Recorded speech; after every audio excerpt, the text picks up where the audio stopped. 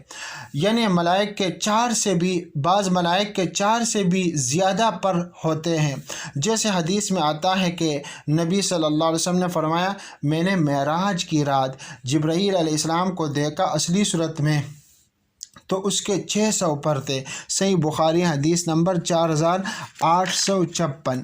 پھر فرمایا ان اللہ علی کل شیء قدیر، بلا شبہ اللہ ہر چیز پر خوب قادر ہے۔ اللہ سبحانہ و تعالیٰ یقیناً ہر چیز پر خوب قادر ہے۔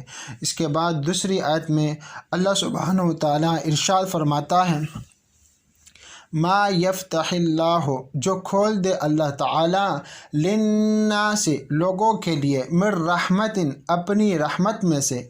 اللہ تعالیٰ جو رحمت لوگوں کے لیے کھول دے، یعنی جو بھی رحمت کا دروازہ ہو، اللہ سبحانہ و تعالیٰ جب لوگوں کے لیے کھول دے، چاہے وہ دروازہ رزق کا ہو یا باران رحمت ہو یا صحت کی نعمت ہو یا علم وغیرہ وغیرہ، جو بھی نعمت ہو، وہ اس کا دروازہ اللہ رب العالمین جس کے لیے بھی کھول دے تو فرمایا فلا ممسک لہا، تو اس کا کوئی بند کرنے والا نہیں۔